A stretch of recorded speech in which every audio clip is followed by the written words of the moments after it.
mean, on that. Okay. Americans don't know about those guys. They know about French expressionists and such. Yeah, They it's, don't know That's about sweet, community. I think we're gonna get started Yeah. here. Okay. So, I'm gonna wait, there we go. Welcome everybody, wow, that's really loud, I'm gonna hold it way far down here. Welcome everybody to Peter White Public Library, and my name's Marty Ackett. You all know me because you all said, hey Marty, when you came in. But I'm the adult programming coordinator here at Peter White Public Library. Wow, that's going in and out, isn't it? It's really weird. You know what? I've got a big mouth, I don't need that. Anyway, I'm the adult programming coordinator, and I'm just gonna say a big thank you to the Friends of Peter White Public Library. They provide the equipment to allow us to do the live streaming here for those who can't make it to the library for whatever reason. And it also allows us to post these videos later. But I've just got a few things I'm going to talk about that are going to be happening later this month. So next week we have some really exciting, well, actually I'll talk about the first exciting thing that's happening on Friday. At 12 p.m. we have a new film series that's kicking off. It's the Global Cinema. And we're going to be showing at 12 p.m. here in the community room, we're going to be showing Akira Kurosawa's Rashomon. Which is, if you don't know it and you've never seen it, it's a fantastic film, and it sort of kicked off Akira Kurosawa's career as a filmmaker. And so, if you haven't seen it, that happens this Friday at 12 noon. And then next week we have some really exciting things happening. On Monday night we have a decluttering workshop. I just told Michael, I think I told you, I said I need more than a workshop for decluttering. I need like an intervention. But Dar Shepherd is going to be doing a decluttering workshop on Monday night at 7 p.m. upstairs in the Shirus room. And then next Tuesday, we have our art historian, Ellen Longsworth, who's going to be doing a Zoom presentation. It's her second part of the Hudson River School. So she's going to be doing that on Tuesday night at 7 p.m. And the Zoom link is online, so you can find that. And then next week, Wednesday, please don't miss this event. We are going to be doing our Books Unite Us reading as part of Banned Books Week. So I have a bunch of really, really exciting people from across the community, university community, and all different walks of life who are going to be coming and doing selected readings from different challenged and banned books. And that's going to be upstairs in the Huron Mountain Gallery, and there's going to be an exhibit in the Huron Mountain Gallery, which will be the covers of different books that have been challenged over the years upstairs in the gallery. So something to look for. And we have Big Brother who's going to be watching too. So you'll see that. That's going to be really exciting. But that's next week, Wednesday, 6:30 p.m. in the Huron Mountain Gallery. So please don't miss that. Lots of other things that are going to be happening. We got our last concert on the steps, if the weather holds out, on the 26th. Monday the 26th, and that's going to be Shay and Linda's Big Lake Band.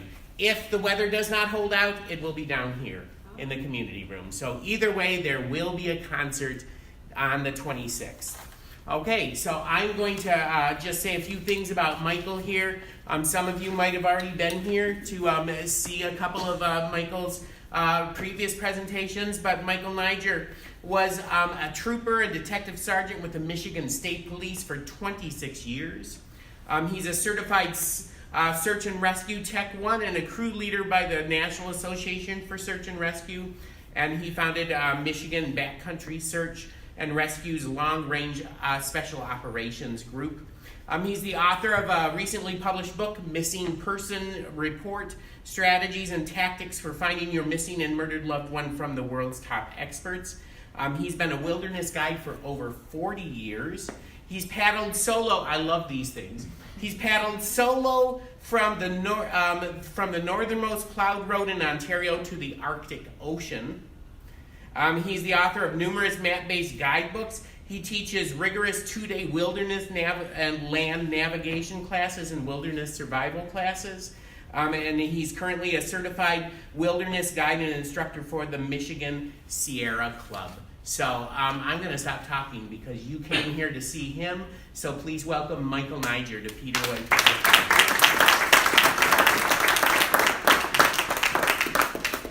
Thank you, Marty. Appreciate it. How's our sound doing? Way too loud? No, that's really good. Good? Okay. So I really appreciate the opportunity to present here, and I'd like to thank Peter White Public Library. What we're going to talk about tonight is a 9-day Agawa Canyon and Quagga Mountain off-trail Canadian backpacking expedition that we did this spring. And so this is pretty fresh, and it was a great time.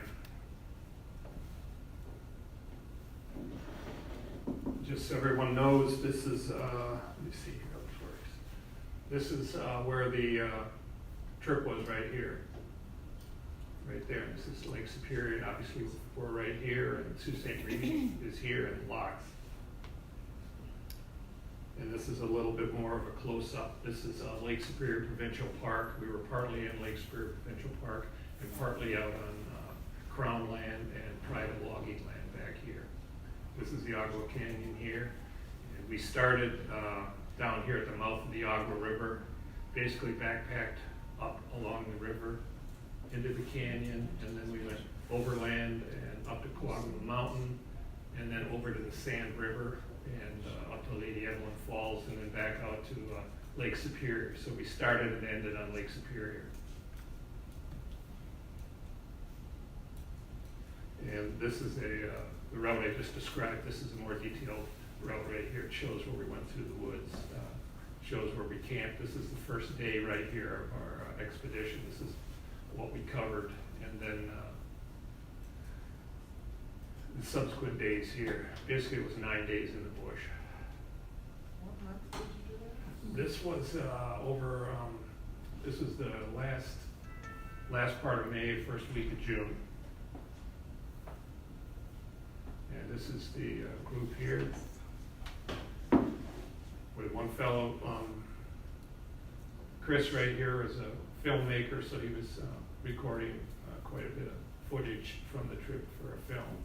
And these was not uncommon, a lot of moose up there, and this is one place here where we found some remains of a moose. These are the jaws, obviously. And there's other parts of the Can moose. you speak up just a little? Sure. I'm going to turn that up a little bit. Is that any better, right? That's, I'll turn up the volume a little bit. Keep on going, Michael, and I'll just increase. okay, this is like I said, we found a lot of remains of animals, and this is another piece from a moose. And here's some of the pieces on the ground here. And this was mainly off trail, so do we have another microphone on or not? Yep. I turned off my mic. Okay.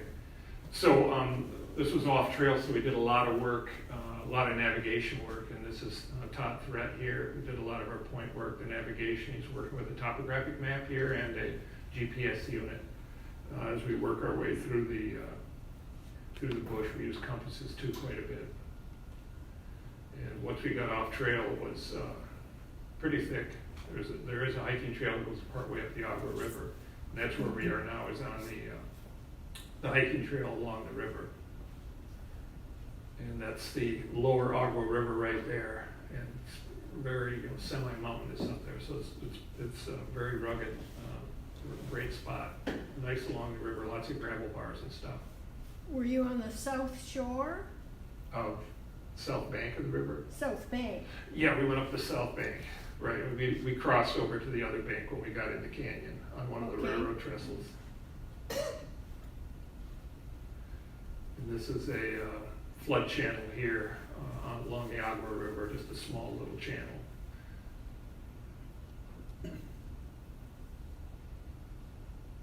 In the spring, this would all be underwater here. And this was a lot of logging went on back in the day here. This is a huge hewn timber here, square, and this was probably from the railroad. One of the trestles that washed out, decades and decades ago. It's hung up in the woods, and there's moss growing on it. But that is a huge, huge beam, as you can see. And this is burnt rock pools. What we're coming up on here is just a huge, huge slab of bedrock, and there were fish jumping there and whatnot. We spent the night just upstream of this, I believe. This is probably standing on that bedrock at the turn in the river. And that's Chris there, the filmmaker who's doing some fly fishing there. I don't know that he caught anything real big, but there were a bunch of them jumping out there. You can see all the striations in the gravel here when it's at high water in the spring, just running right through there. The water was still high, but it wasn't, real high. It wasn't flood stage or anything. Is that snow on the other bank? In the shadow? No, it shouldn't be. No, that's foam, and then that's bedrock over there. Oh. We did see, you'll see a picture of some snow up there where the sun couldn't get to it in a crevasse, but all the snow was gone. And this is how most of us, several of us sleep. We use big tarps and then bivouac sacks. And we just, it's a room with a view.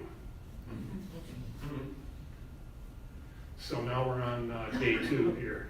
We spent the night at Burnt Rock Pool, and so we're working in this area right here.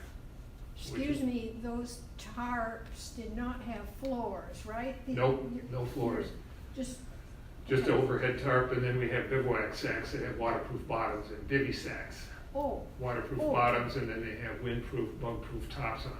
So thank you. And our sleeping bags go in those, so we're well protected. And then we sleep on a ground pad. You'll see some tents in here. At least one party had a tent, I believe. So this will be an interesting day. What's coming up here, because we're at we go up to the Agawa Falls and got some good pictures. Lots of water going through it.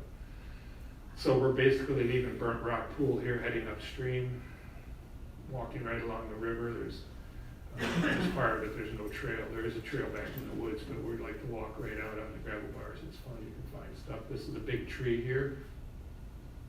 And there must have been a porcupine, it was a home for a porcupine probably, because there's a lot of scat pouring out of it.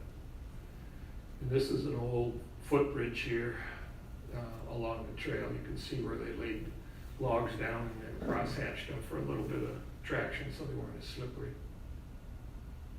And we're coming up on pretty good rapid here. I've canoed this river from the top all the way down in the spring, and it's a good whitewater river. And this is one of the rapids below Agawa Falls. And that's Todd there, who did most of our navigation. It was a nice sunny day there. You can see in the distance there, we're working our way through the bush. Some of the hikers are right there. Did you follow trails most of the excursion, or was it Just when we get up to Agawa Falls, and that's coming right up here. There's no trails beyond that, so then we're bushwhacking, and then we walk along the railroad a little bit, and then we use some old logging roads to get through the woods, and then a lot of bushwhacking. So it's a combination of everything, but there's no established foot trails beyond this day here. And you'll actually see a sign where it says at the end of the trail, and so that's where our trip really starts for us. This is a steep hill here. I guess I'm up top and the party is down below. Todd's down there. So we've got 9 days of food plus a couple backup days of food. So we're carrying about 11 days of food, pretty heavy rucks. It's about the limit for us on a long trip. And this is some snow here that Susan was mentioning. This is some snow in a crevasse here, and there's leaves on it. It's actually ice. And the sun doesn't get at it. It hasn't really warmed up enough to totally take it out. The temperatures at night were? The temperatures probably get down to potentially in the 30s, Okay. low 40s. It all depends. If you're out there long enough, it changes through the whole spectrum. It's kind of like around here, because it's not that far back in from Lake Superior. This is one of many tributaries just coming down the hillside, running into the Agawa River. We're still on this little hiking trail that goes up to the Agawa Falls.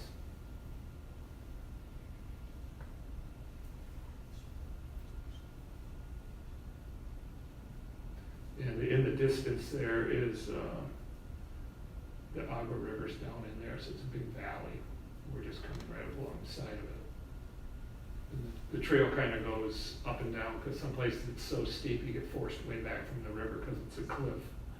And this is some of the old growth we run into here, and you can see a trail marker on here for the hiking trail in the Lake Superior Provincial Park. And this is a campsite here. We're taking a break on the river. These campsites here are used by both backpackers and canoeists. Now, there's no way of canoeing this anymore unless you fly in because the train doesn't run. But normally this river, whitewater paddlers will paddle it in the spring when it's high enough to paddle. Is that what you did, go in the spring when the train was working? Right, went in the spring, absolutely. And took the train and got off the train and paddled back to Lake Superior. And just another flood channel here, and you can see all the sand from in the spring when the river's just raging. It's just flowing right through here. The river is right beyond us here, right back in there. And this is our first look at Agawa Falls, probably 50, 60 footer. It's a really nice falls. You'll see some really good pictures coming up. And we're probably standing where the final campsite is along that little trail. You can see a real nice, pretty little fall stream coming right down here, splitting at a Y there, coming down the bedrock. And the hiking trail, we're going to have to see how steep it is here. We're going to have to go way up into the woods and around to get to the top of the falls. You'll see some pictures of that. And this is still below the falls, and this is just a huge sand bank here that gets eroded. You can just sand is pouring down there, so it's constantly changing. And this is that same little stream coming down out of the hills that I showed you before, just before. We've crossed it, and now we're up to where we get our first real good view of Agawa Falls. It's just an amazing falls, and you can think of that. They ran logs down that, and there's a logging camp. Well, we found 2 logging camps, but we're going to give you a little tour of what's left of a logging camp just up around the corner from this. And so that's Agawa Falls. They're beautiful. Lots of water at that time of year. And you can see the hills behind you. This is when we went up the river into the canyon. We came back behind these hills up high, all the way back up to Lake Superior. And there's another shot of Agawa Falls. And that's kind of a shot from the top here. It'll be a better shot. Here's a top shot from the top of Agawa Falls right here. And when we first saw it, the campsite is way down here, and we were looking up that big gorge there. Very rugged. And this is a funny sign, it's because we normally, all of our trips are off-trail trips, so this trip took us a day and a half to get to the start of what we call our trip here, end of trail. And they have this here so hikers and day hikers and whatnot don't end up following some game trail and get totally lost. So it's there for a good reason. And this picture is, if you look right here, remember I told you we're going to talk about a logging camp that's coming up? Well, this is a insulator. And a close-up picture of it here, and we found these, and they apparently had a telegraph line that ran from the logging camp all the way down to the mouth of Lake Superior at the mouth of the Agawa River. And that's how they would communicate, probably when they were running logs and stuff down. Because there was no train back then, I don't think.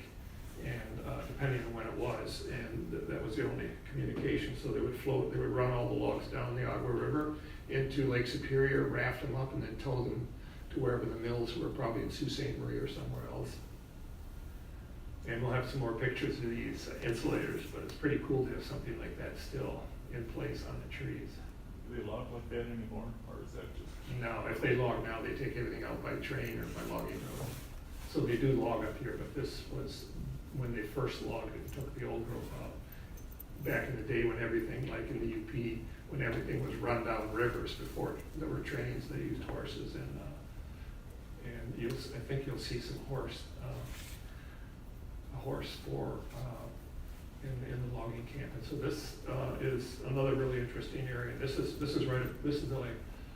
probably a mile up from the falls. This is where we camped, right up in here, but there's a gorge right here, and that's the gorge. It's a really, really fun place. And this is just above the gorge where we camped. And you can see we got our tarps out there, and it's raining and whatnot. And I'm getting mixed up between the gorge and the falls. okay, I'm going to mix up even more. But so we have big Agua Falls, right? Right. And then this is what I call Agua Gorge here, but not the gorge in the canyon. Okay, it's you'll see a picture of it. It's just a big notch in the bedrock where Agua River flows through it. Okay, so we're not anywhere near the canyon proper yet, where you used to go. No, and the distance between the gorge and the falls is how much? Oh, it's only probably a mile or so. So we're not even. But then there's another gorge way up in the canyon where it's really constricted by the railroad tracks. Maybe that's what you're thinking of up there. Well, no, I was wondering, when you went down kayaking or canoeing, did you take out Oh yeah. on the north bank?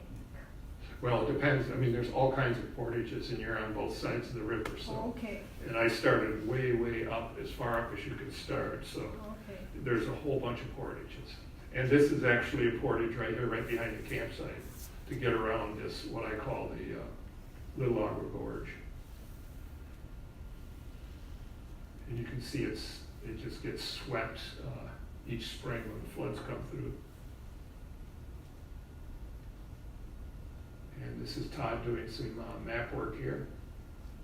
Can you kind of give like just a real, as simple and generic as possible, kind of account of like what that navigating was like what kind of system? Well, we use, we have topographic maps, okay, very detailed ones. I actually carry 1 to 20,000 ones. And the Canadian maps, and then we have 1 to 50,000 Canadian maps, topographics, and then we use, GPSs, and we download satellite imagery onto them from our route, and we also download a variety of maps. So we have several maps, and we take, before the trip, we take all that information from like 5 or 6 maps, all the different sources, all my notes and stuff. We put it on one map, which we call a base map. That's our primary map. So since we've, when I used to do this, there was no such thing as GPS. So then we would do a lot more of the compass work, and then we would do a lot of dead reckoning and using pace counting, like the Army Rangers do and stuff. We don't do as much of that anymore because GPS has simplified that. And in this case, this lower portion of all the way up to the Agua Canyon, we're just basically hand-railing along the river. So it's not technical navigation. You're just keeping the river right near you, and when it's too steep, you go back into the woods. But we do follow along, and with the curves in the river and the terrain and the creeks we cross. Does that answer your question somewhat? Yeah, I mean, it sounds like it's pretty technical, so you don't. Well, we do it all the time, okay? Yeah. We just didn't start out doing this. I mean, we work all the way up to the Arctic Ocean with no trails or anything, so that's our background. So we do it all the time. So it's not super technical, but you have to know your way around the map, and a compass is good, and a GPS would be very helpful. And this is part of where we're camped here, where the gorge. This is just below where we're camped. the camp right just kind of up above the gorge. There'll be another shot of it. This is another shot of it here where it's kind of a notch in the bedrock. So that completes that day. And this is another good day here. We're going to have some good action up here with this, what's called the Little Agawa River comes in here, and it just cascades right down through the bedrock. And it's very, very pretty. And then this is the canyon proper, which will be the next day right here. And then the next day will be right up in here.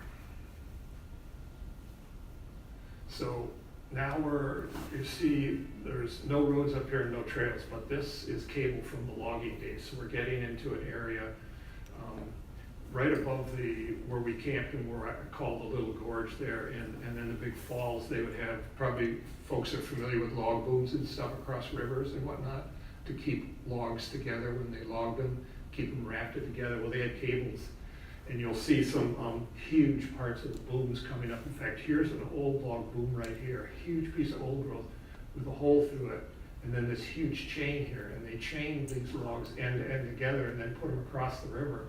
And they would run all the logs down, and these log booms would hold the logs back.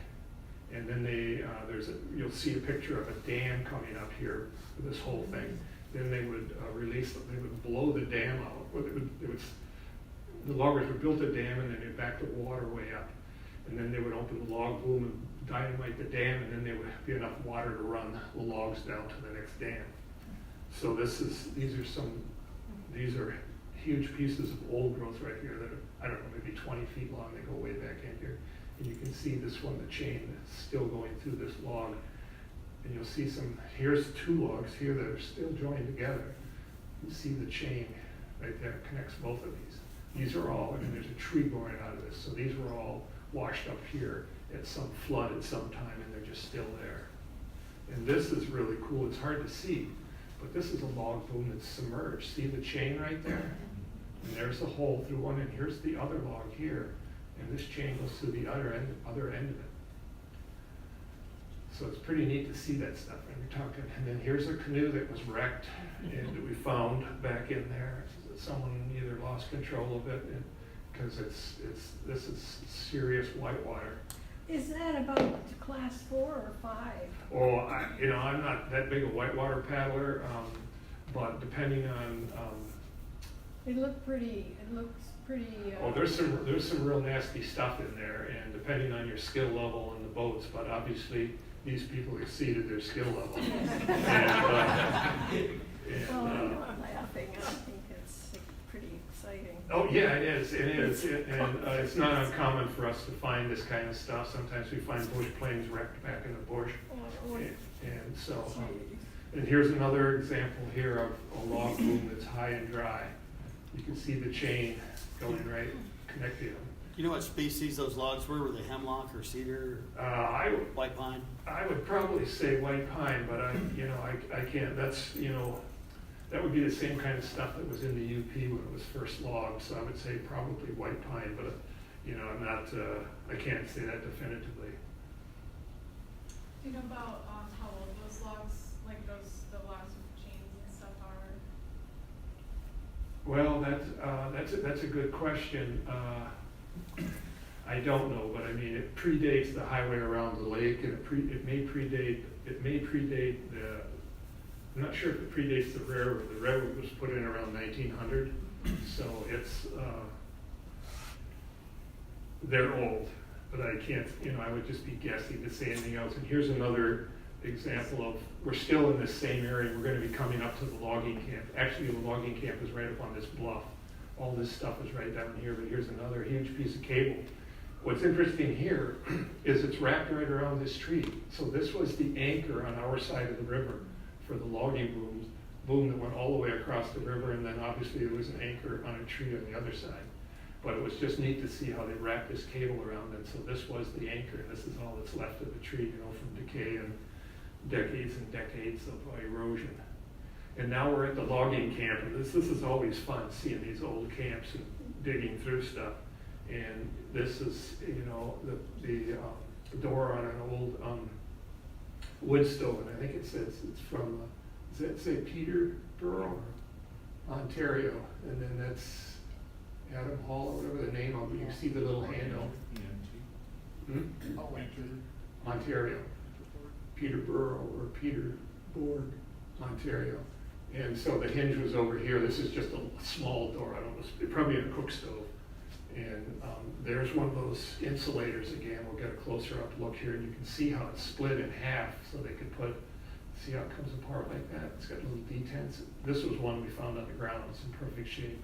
What were those made of? Was it like ceramic? Yeah, some kind of ceramic, and very nice artifact.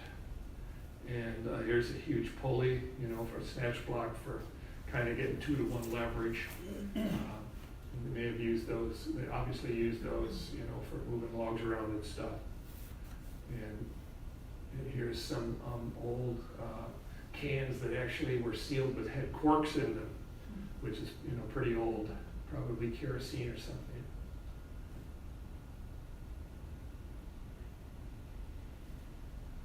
And this is the opening where the cork was in this can. It's pretty neat to see that kind of stuff. And this would be the big door on the cook stove, because they had a lot of people to feed back there, so they had big bunkhouses. And that's probably the model on the stove. I don't know, that's probably the date there. I can't really read it, but 1910. 1910. There you go. That's probably. And then those logs would have been probably cut around that time. And these are the, what do you call those? Yeah. Where you would feed the logs in and whatnot on the top of the Mhm. stove. I can't remember the name for them. And you have that little metal handle right there. Yeah. And this is obviously a crude barrel stove. It was either used during the logging camp or perhaps, probably was from the loggers. And now we're in I believe now we're up a little further. We've left here we go. These are the old telegraph lines along the railroad that we found. You could see an insulator right here. So there used to be a telegraph line that would run right along the railroad and connect all the little stations and section houses and stuff. It was their own community that railroad had. In fact, when we were still going up there, when you would get in the boxcar in the back, there would be holes where they would have all the mail that they would deliver, like the Quagama Lodge and Windy Lake Lodge, all the little camps along there and all the stations, so they delivered the mail and everything. And this is, so now we've left the logging camp and we're up kind of high. We're near or along the railroad track is right here. We're walking along the railroad track, and you can see across the canyon there's a stream coming right down there, dropping over a little falls. It'd be interesting to go over there someday and see that, but that's on the other side of the river. And this is a zoom shot of it. Obviously, my camera's not real good quality, but you can see it's pretty interesting. A little stream over there dropping on a cliff. And this is on our side of the river. Oops. And this is, we camped right here, and this is the little Agawa River where it comes down and it just drops down bedrock. It just makes falls after fall after fall after fall. It's just amazing.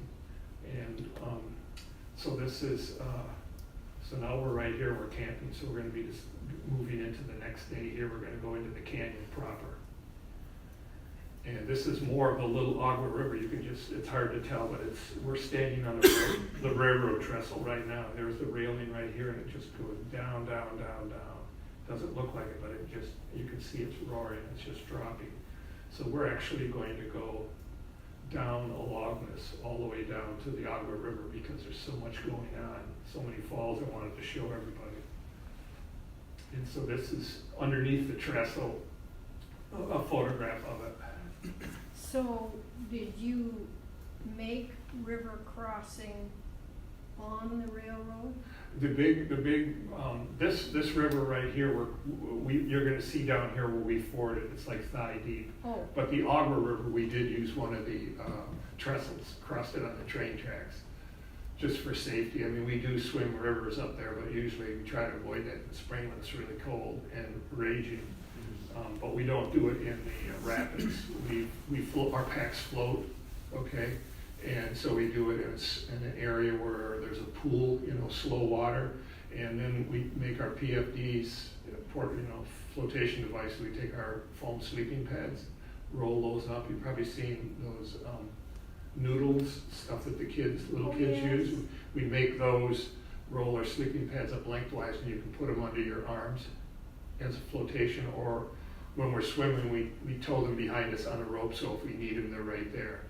And kind of like lifeguards do, they have that little floating thing behind them when they go out to save someone. So that's how we cross rivers and lake narrows. But we try to avoid that when it's real cold, because it's just not a lot of fun. How much do your packs weigh? Well, on this trip here, I think mine weighed probably 55 pounds or 60 pounds. How much is it empty, just the pack alone?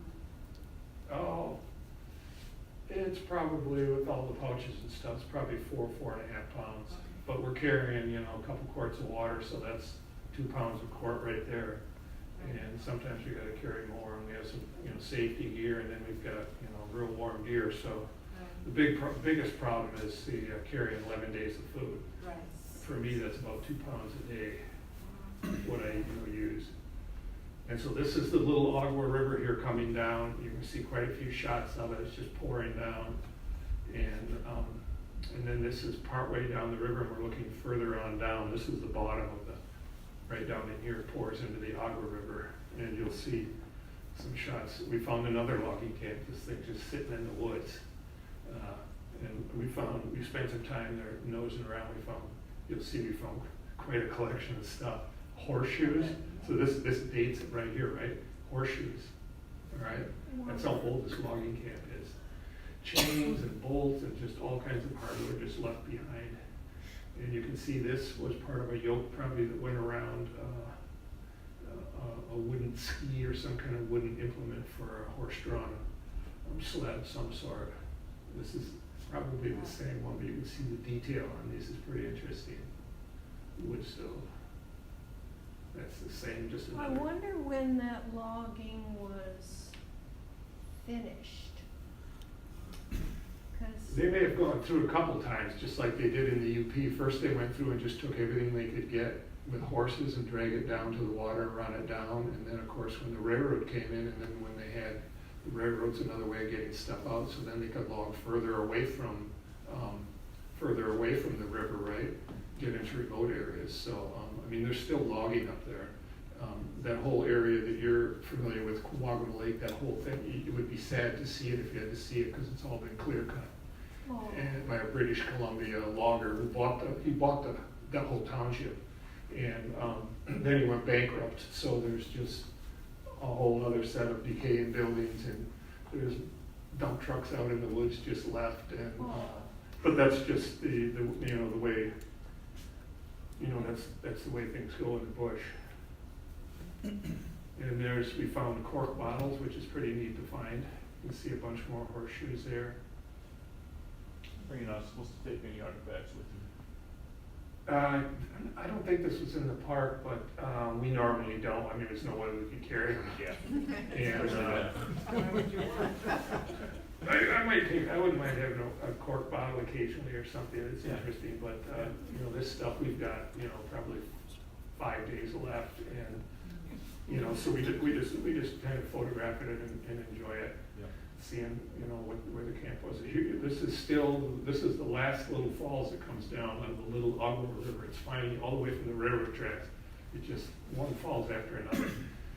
And so this is a few shots of it here, and then some of our group went swimming here, did some fishing, caught some trout in there. And then this is how we're crossing this little Agawa River. You've seen a number of pictures already of crossed it, and this is where we're crossing here. It might be a little out of order. And this is Todd just coming out of a hole there, crossing it. And you can see we're across. There's 2 falls here, and you'll get a better picture of it. There's a huge falls here, but the river braids up here, and there's another huge falls right here in a pool where they went swimming. So we're eating lunch here, and that's a brook trout that Chris caught in this pool. Nice size, he's fly fishing. And so here's a good picture of So the river, the little Agawa River comes down from the railroad where we were on the trestle, and then it splits into two branches here. And you can see they scramble up here, and we spend a lot of time here, because it's just a really nice place to spend some time. And you can see, I think that's probably Todd up there, climbed up the rock. A couple of our other crew down here, swimming down here, cooling off. That's the first week of June. That might be, we might actually still be in May there, but I can't remember the exact dates. But yeah, it wasn't real warm, but it was refreshing. I'm thinking not. Yeah, it would be cold. And so this is the Agawa River, and this is one of the areas where it's just like a lake. It's very still. And then it's every so often it's broken by really wild rapids and whatnot. So this is just an example of one of the calmer areas. And this is a big old growth, probably a white pine. Find a lot of those up there, especially along the river, because at some point they weren't allowed to cut, the old growth when it was near a river or a lake. And I'm not sure how far back in the woods we are here away from the river, but we would come across these from time to time. Very interesting. They'd be hard to move too. Oh, well, yeah, they would use horses to drag those down to the river. And it may be that was a defective tree up above. It may look like a tuning fork or something, so they wouldn't take those back in the day because they weren't prime. And so this is a boat that's along the Agawa River here. Someone had it. We're into the canyon now, and we're near the railroad, so there would be places where boats would have been brought in and canoes were stashed. And people would come in, they had cabins, or they camped here. So that one's obviously abandoned, hasn't been used in a long, long time. And so now we're walking along the railroad tracks here, because basically there's the canyon on both sides, very steep here. Very steep here. There's just enough room for the railroad here, and the river is right down in there.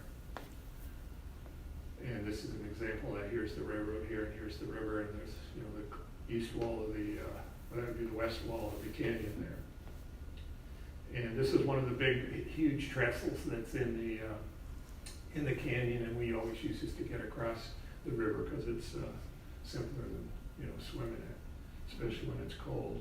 Now, we've crossed the Agawa River before, but we usually do that more in the middle of the summer when we're in an area where there's no trestles, because like on the east side of the bush back here, there's just nothing back there. So we've gone over there, and then to get back across, you just have to swim the river. It's just no two ways about it. And so we're 1 mile from the physical canyon ACR, the Algoma Central Railway Station, which we'll show you some pictures of coming up here. And you can see there's a rapids, the Agawa River is running quite swiftly there. And this is a real highlight for if anybody, how many people in here have gone up to the Agawa Canyon on the train? Okay, this is Bridal Veil Falls right here coming up, and it was running good. We'll have some better pictures of it. And here's a good picture of it right here, the upper part of it. And that's a classic picture of it right there, because it comes down, hits a ledge here, and then it's redirected here. And then when it's really high in the spring, it's actually running over here too. And I actually thought it was going to be, but it wasn't. The water was down enough. I've camped right up here, and it's a pretty cool sight. And this is where we have crossed in the past, where we've been up on the east side of the canyon, back in here for several days, and we've come down right through this little area right here, come across, and then we swam in front of it, and then stayed over here, and then swam right across here. We just float our packs. Backpacks float really well, and even better when they're waterproof. They just draft like 2 or 3 inches of water, and so they're just like rafts. Very easy way to cross a river once you get the system down.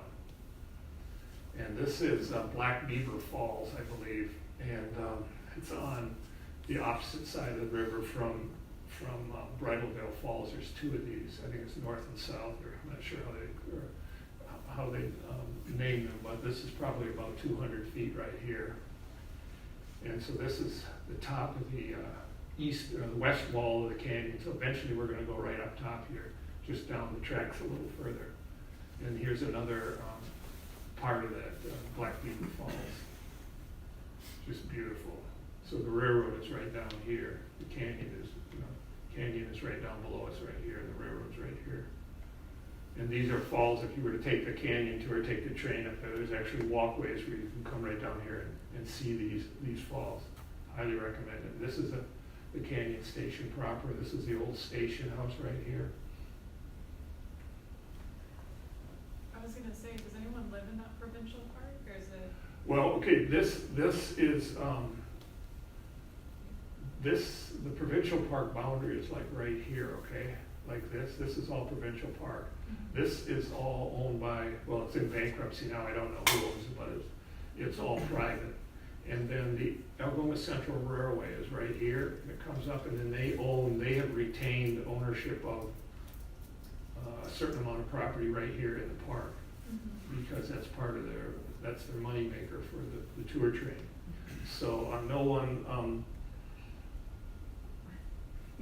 lives in that area anymore. I mean, when I used to go up there, I had old timers used to live up there. This is the Canyon Lodge here. This is right in the canyon. This is private. I don't know that anyone, I don't know that I've ever seen one living there year round, but I knew old timers. I used to know them quite well and go see them that lived in little cabins and stuff, kind of a rough life in the area up there. And this is another one of the unique little cabins. It's part of the one I just showed you. There's a third cabin here. I don't know who owns this, but they're probably fairly well off, but I don't know how they get in there, quite frankly, without the train. They must fly and land on a wide area in the Agawa River, because there's no roads to this area. And so now we're working our way up the west wall of the canyon. And you can see there's ladders here and stuff. And the railroad at one time had piping, tubing here to get water, and would gravity feed. This would drop, we're up above the canyon now. This is how they would get water for their facilities for a time. So there's a lot of relics around and stuff. And now we're just climbing right up this notch in the canyon wall where this river comes down. And this, when I first went up there, a guy lived up here, and it's sad to see. But as we get older, you know how life is. This was a going place, so we got a lot of pictures of it, and it's just being, Mother Nature's taking it over, and just they get like 4 or 5 feet of snow on the ground up there, much like we do here, and so it's just crushing these old places.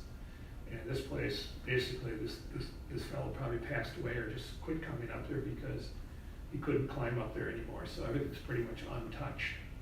And that's what's interesting about our trips. A lot of times we get to see things that are just, they were left in place and never been touched or looted or anything.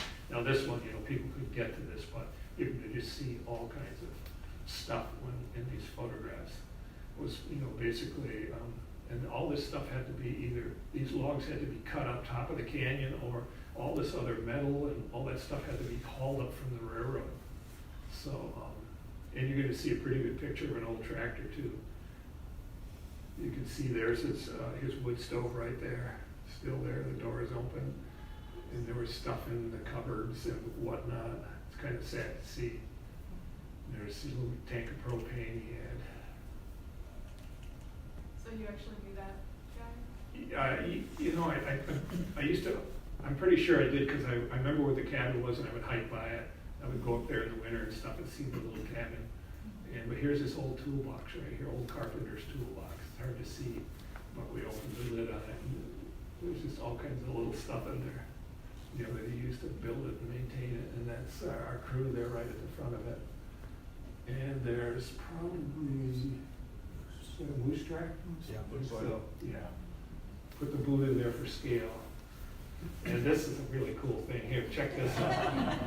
Look at the cleated tires right here. Steel, heavy duty.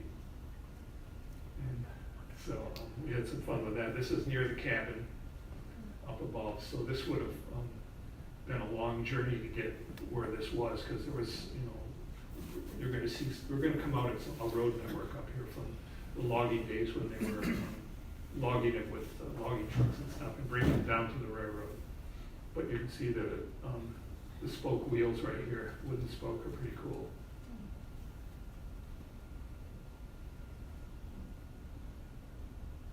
Had some gauges in it and stuff right there, and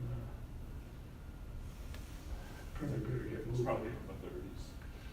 Yeah. That looks very old. Doing some more navigation here. Todd's got our 1 to 20 base maps out. This is a wrist compass that we use a lot because we're always following along where we are in terms of situational awareness and knowing where we are relative to rivers and valleys and peaks and roads and stuff. And now we picked up an old road, and this is probably the old road of where that tractor we just showed you, where how that got in there at one time. And now we're walking, here's a place where a moose was killed, bones all over the place, probably, by a wolf undoubtedly, or it passed away and then was scavenged. And here's a huge tree that was cut and left. Maybe the loggers decided it wasn't worth it. Probably it was hollow or something, or had some defect, or it was the last log and it was too big to fit on their truck, so they left it. Who knows? And we're along this old overgrown road here still. And then now we're up to, this is the road that goes up to Quagma Lake where you went to. This is where, if you went up there, they would have brought you would have skied up this road, okay? And they would have taken your stuff with snowmobiles on the sled. Yeah, this is where that is, and you can see there's multiple bridges here. Every spring, all this floods and everything gets ripped right out, washed out, which is very common in Canada. As you can see, there's a tube right there that's gotten ripped out of here, and so it's an ongoing problem. And I'm not sure what kind of bird this was, but it was a little nest we saw. We took a quick picture. Obviously, it's not in focus. I don't know what it is, but Close to the ground? ground nest, right on the ground, yep. The bird flew right up in front of us, and so I grabbed a picture of it before we moved on. And now we're up on Quagma Mountain, and that's, maybe they took you up there. Did the skiers ever, the guide take you up to Quagma Mountain that overlooks Quagma Lake or not? It's really hard to get to, it's super steep. I'm not sure. Yeah. Or probably. But you can see out here, this is Lake Superior right here, so it's a nice vista. And there was a fire tower here that was iced up, got iced up and then blew down, and I think in the late 50s or 60s. You'll see some remnants of it, but it's a high peak. This is kind of the view from the top. We spent the night up here, which is what we like to do. There's the sunset from on top, and that's Lake Superior out there. So now we've left the canyon and we're heading back to Lake Superior, heading back west. And that's the party that had a tent there on top of the mountain. And then here's the wreckage. This is what the ice storm and the wind did. This is the fire tower, and these are probably the hoops where the ladder went up, and it's just folded right way back in the woods, just bent it right over. And so this is Todd here, just sleeping. We weren't expecting any rain that night, so he's just sleeping right on without his overhead tarp. He's got a bivy sack and a sleeping bag inside. So we kind of just look around, look for a place we can lay down that's reasonably comfortable, and that's good enough. Because there's no tent sites, and so you kind of got to make do. But that was actually a pretty nice site, because he could look right out.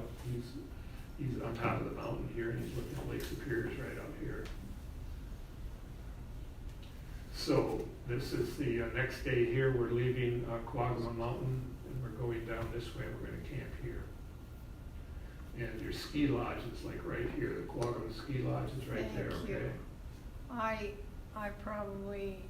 I was going to ask if you skied around Quagma Lake, then you never went to Quagma Mountain. Quagma Mountain is up here. Yeah. It's real high Right. compared to there. So, but Okay. I knew the guide there, and I would see him in the bush from time to time, and he would take people up there. But he was a hardy guy. It would have to be a pretty hardy crew because it's all bushwhacking. In fact, this is probably that might be part of Quagama Lake there. We're up top now. We're heading down from Quagama Mountain. And you can see Lake Superior out in the distance there. When you talk about like bushwhacking, do you use like machetes and things like that to? No, we don't have to do any of that. Once in a while, we might cut something that's in a real narrow area that's blocking us, but we don't cut anything. It would be way too fatiguing to do that very much. And so we just plow through the bush. And this is a little falls here coming down through the woods. And this is an old logging road we found, so and we knew it was there. We got the maps and stuff, and I've been going up there for almost 40 years. And so, we picked these up to move along a little faster, much faster than bushwhacking. Bushwhacking is just going cross country, no trail. And this is my campsite. This is along an old road here where I put my tarp up right here, and I'm sleeping right in there. Real nice spot. These are big tarps, so they work real well in the rain and the wind. You're back from the edge of them, so they're tarps you can live under. Do you have to worry about wildlife at night at all? We don't normally have any problems with wildlife because we're never in a campground, and so we don't have any habituated animals. We're camping in places where no one's ever camped, so there's no bear or other raccoon or mouse coming in there every night like there would be at Picture Rocks or some other established campground. So we're really fortunate in that way. Now we do hang our food at night, 10 foot off the ground, 4 foot out from a tree, and 4 foot below a limb. But we generally don't have any problems unless there's some sick animal or something. But normally there's not. I've had a problem with a wolf once. I've had moose come in through our campsite, but it was accidental. It was on an old road. They're used to coming down it, and they come down. It was up here, in fact, on one of these trips many years ago, and the moose came down, and we had tarps and ropes out, guide out, so a moose came down, and so it avoids us. It goes down in the ditch around one tarp, comes back up, runs into another one of us, goes back down in the ditch, comes around, trips in one of our ropes, and didn't fall, but so then it's just charging, and it went right through where one of us was sleeping. We had to actually pull our legs up because it was just like a horse galloping, it was kind of panicked. But it was doing its best to avoid us. But we had, like 3 or 4 tarps, and then our tarps, we got ropes going out and stuff, so it was kind of a mess. What about the wolf issue? That was on the North Shore Lake Superior, and that was, I think there was something wrong with it. It was sick. That's kind of a long story, and we're actually, it would be good, but we should finish this up, okay? But then ask me about it, because other people want to have the end of this present. It's a really good one. It's a really good story. It is, and it ends well. And and the wolf is alive, and it was really, I got some of the best pictures of a wolf I ever got. So now we're going down to what's really nice here, 50-foot Lady Evelyn Falls. So we probably got it's 8 o'clock if anyone needed to get out of here. And we close at, Marty, 8:30? 8:30. Okay, so we got to move. So anyway, we're bushwhacking through here. We'll skip ahead. This is an old road. You can see it's all grown up, and moss everywhere, and a lot of rock up there and dirt. So the vegetation doesn't grow very fast once it's been disrupted. And now we're crossing a little creek here. We're headed. That's actually Quagama Creek right there. That's a creek that comes out of Quagama Lake. So now this is the Sand River, which is a river that's canoed. I've canoed it several times, and you can see all of the logs here from the spring when it floods. It's a big eddy here. It's all the logs coming down. Some of them hang up here, and this is Lady Evelyn Falls. It's a double chute falls here. We camp right at the top. So right now we're hiking right up along it, and there's a little bit of a portage trail here for the canoeists. And it's just a piece of open bedrock below the falls here. We're looking around, and this is really cool. It's an old pothole. Back when the glaciers were going through and the rivers were like super high, they would swirl rocks around and would just bore this hole right here. And you could actually climb down in there. It's like 6-8 feet deep. So it's a little old pothole. Very common to see those on rivers in Canada. And this is a better shot of Lady Evelyn Falls, and we camped right up here. There'll be pictures of that. It was just a beautiful falls, one of my favorite. And this is from, this is the falls right here, so we're up top now. And the falls is pouring over right here. And that's Chris doing a little fly fishing there, seeing what he can catch below the falls. And this is my campsite up top of the falls here, so there's a little portage trail here. So there's, some usage from canoeists and whatnot. No hikers go up here because there's no trails or anything. You have to go several days like we did. And there's Todd's shelter there, another tarp. And this is Chris, our photographer, having dinner, and he's actually baking some kind of bread right there on his little stove. And he's got his other part of his meal is right there. Did you say you were heading upstream here? Yeah, we're upstream. We had to go upstream here to get to Lady Evelyn Falls, and then tomorrow, after this, we're going to turn around and head downstream to Lake Superior. Because I thought you were getting close. Yeah, you're down. Yeah. So, what we do on these trips is, I call it natural geocaching. So we have waterfalls and things that are neat to see, cabins or fire towers or old growth, and when we have a lot of those, we hike between them, and it makes the difficult bushwhacking or cross-country travel that much easier because we get to go to these beautiful spots. Okay. Otherwise, you couldn't get to them. And this is the other group right here with us, the other party, their tent. This is the pond right above the lip of the falls is right here. So all these shelters are right together here. And that's Chris's shelter there. No, that's actually, I think that is Chris's shelter. So anyway, that takes care of that. So now we're leaving the falls. So we went upstream here, and now we're coming downstream. This is the Sand River right here. Comes all the way down through here. So we went upstream to get to the falls. Now we're backtracking, and then we're going to cut right through here. So this is looking down below the falls. We had just come up this the day before, but the light's a little better. And this is we're cutting. This is Quagama Creek again, right where it flows into the Sand River. The Sand River's right here. So we had to cross this to get to get downstream. And this is right below. Quagama Creek comes out right here. This is the Sand River, the falls, and where we camped around up here, a couple of miles probably. So we're just wiping our feet off here, putting our boots on, taking a little break. It's a beautiful day. Big burl we found looks like a cedar tree here. And just more shots of the Sand River as we're working our way down. And now we're on the old Sand River logging road. And again, stuff doesn't grow up on here very fast. And this was actually wide open back maybe 20 years ago. They were able to use this, the loggers were. It goes through the provincial park, but they are no longer allowed to use it, so it's just growing up. They took all the bridges out, and it grows up real fast here.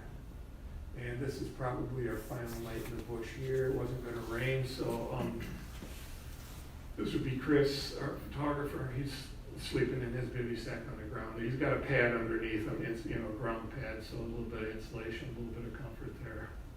But if we expect rain or heavy dew, we usually put up our tarps. And that's Todd's shelter there. And that's my shelter there. As you can see, every night they're pitched a little bit different. They're basically flat 10 by 10 tarps. And we have pull-outs all the way around, so we can pitch them in many different configurations, whether it be like a conventional A-frame or like a lean-to. In this case here, this is an Explorer shelter. And this is how we hang our food right here, on ropes pulled way up. It looks like some more, maybe a pancake there for breakfast Chris is having. He ate well.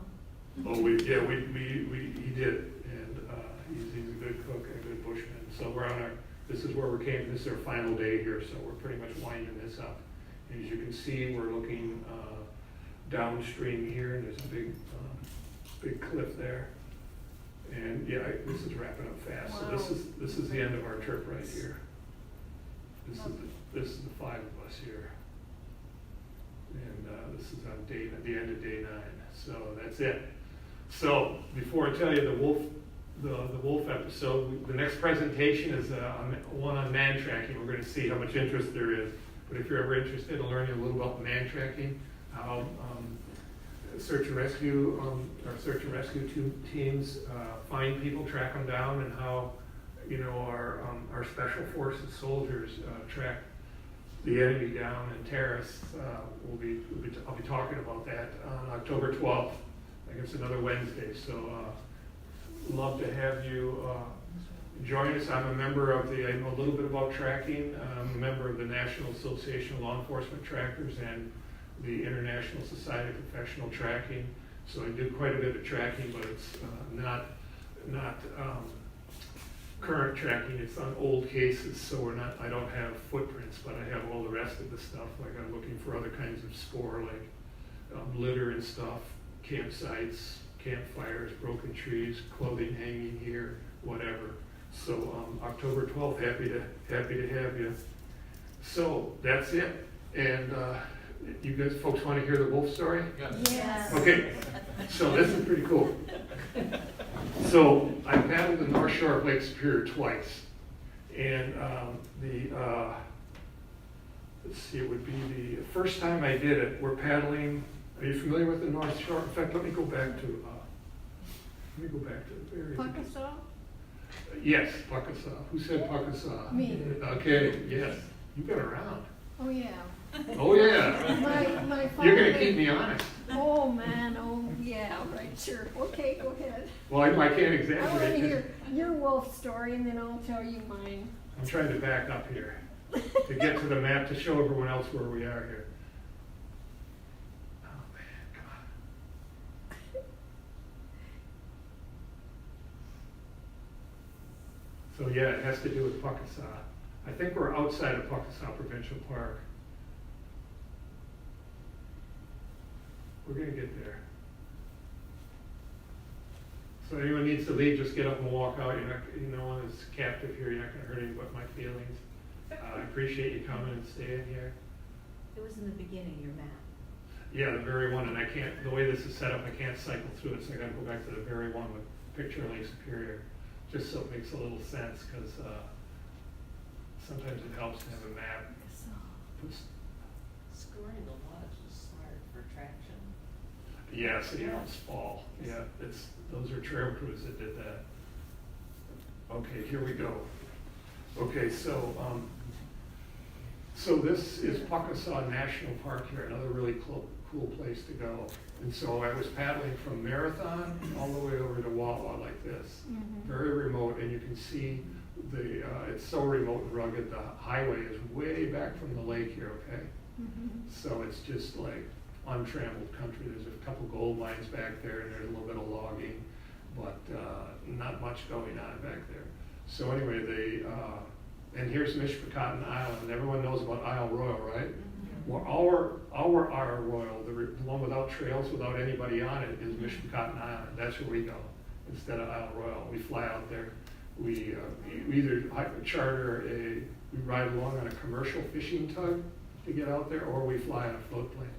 And so there's like nobody out there other than there's a few cabins here. But anyway, that's getting you excited. But here's where the wolf incident was here, along in there.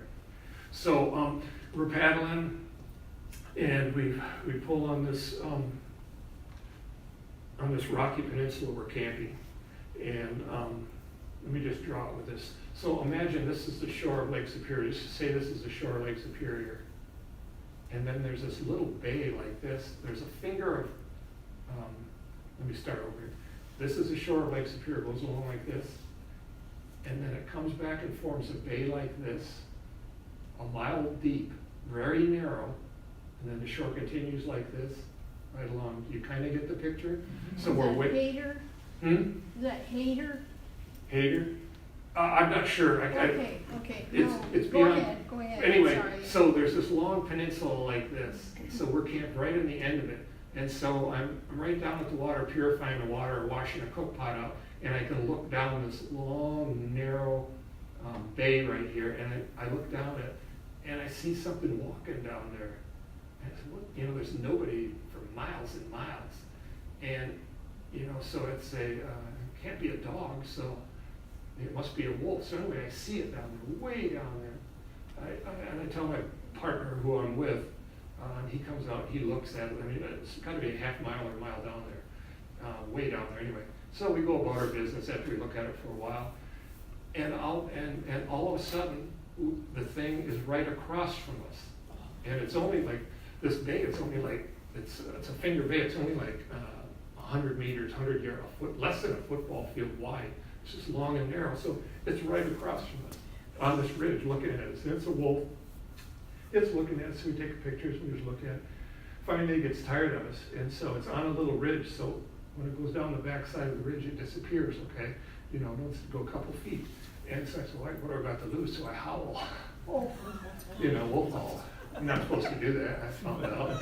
You know, back in the day, I always did it. To get, you know, up in Canada at night and stuff, just to see, you know, when they're out there.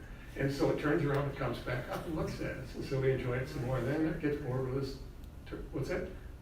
You're in his territory. Yeah.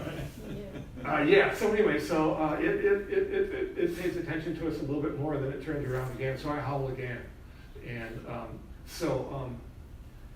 it comes back up, finally it gets tired of that, we never see it, it won't come back. So that's the end of that, okay? So then it gets better though. So we go to bed, and then at 3 o'clock in the morning, something's right in front of my tarp, it's an open-faced tarp, and it knocks over something.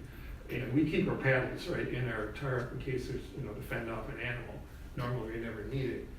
And so it's only like 10 feet away, whatever it is, and turns out, turn the light on, it's this wolf. And what had happened is, my interaction with it spent the next few hours walking all the way down that bay and then coming out on our peninsula.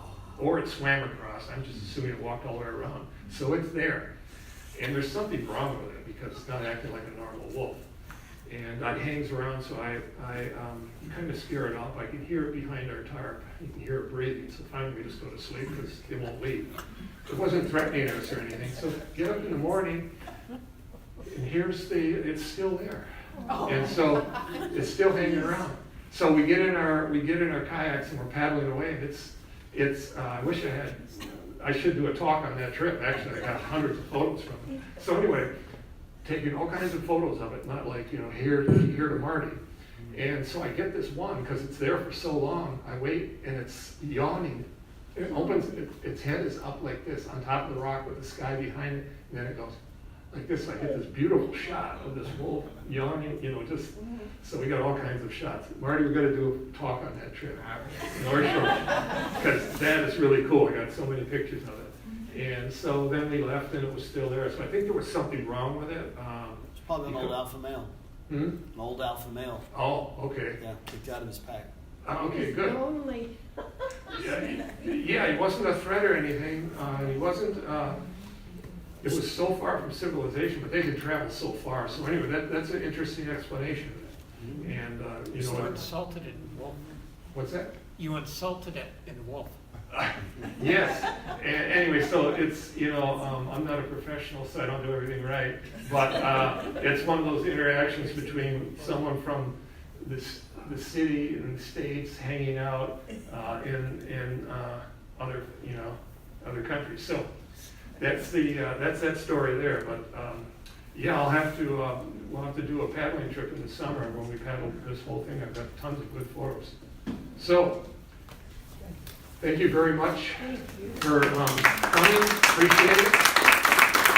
And thanks for sticking around. We're probably going to get out of here because this place closes at 15 minutes. So hopefully we'll see you on October 12th if you want to see how the science of man tracking is. I didn't get your name. Yeah. Sheila Devlin. Sheila Devlin. I'm Jeff Ward. Jeff Ward. Yeah, nice to meet you. So I live in Steuben, but I have a camp in Australia. And I'm out in Australia all the time. Especially I'm saying I don't go places without a backpack and a lot. So you do cross country? Yes, it's John, right? Yeah, I'm hooked up with Roger over in his group, in the suit, because when I, when you traverse yeah. in the bush. I don't have that kind of a boot, just a regular, but my skis are a bit wide. They're too wide for the trail. Yeah. I ski on all times, which are backcountry. You know, they're really wide. They accept any boot, and I wear mud gloves. Didn't wear it. So I'm able to still wear my mud gloves and use those.